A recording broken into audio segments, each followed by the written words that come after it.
This is the VOA Special English Agriculture Report. George Ballas of Houston, Texas, lived a long life. He was a businessman and property developer, a university lecturer and author, a dancer and dance studio owner whose son Corky and grandson Mark followed in his footsteps into the dance world. And Mr. Ballas was the inventor of the weed eater. The man who found an easier way for people to cut grass and weeds died in Houston on June 25th.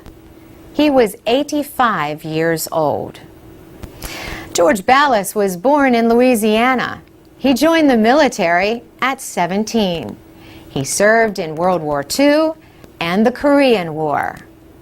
After the military, he became a dance teacher and executive in the dance school industry. In the 1950s, he built a dance studio of his own in Houston. People called it the biggest in the world. Dance City, USA had 120 teachers. Mr. Ballas sold the studio in 1964.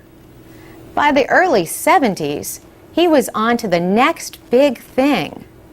The idea had come to him at a car wash. He watched the needle-like bristles of the brushes as they went round and round against his car. Could a similar idea be used to cut grass in places out of reach of someone pushing a lawnmower? To find out, he placed lengths of fishing line through holes in a tin can. He attached the can to the spinning part of a motorized grass edger. The result? A revolution for millions of people who cut grass for a living or just to keep their neighbors happy. George Ballas became known as the Weed King. And he once told the Houston Chronicle, "A weed eater comes along once in a lifetime." His invention grew into a company which he later sold. Today, his idea lives on in a new generation of string trimmers and edgers that people often call weed whackers. The noise may not be the nicest, but neither is a loud mower. Trimmers work well in corners and along walls and fences.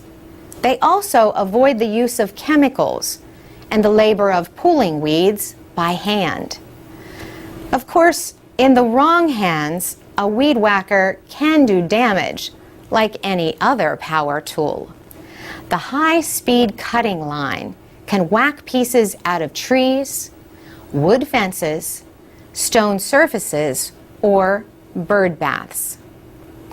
In 1952, George Ballas married Maria Luisa Miralanda, a flamenco dancer and film actress.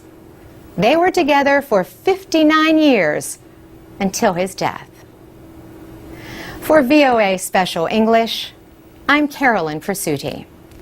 You can find Voice of America's daily news and information service for people learning English at voaspecialenglish.com.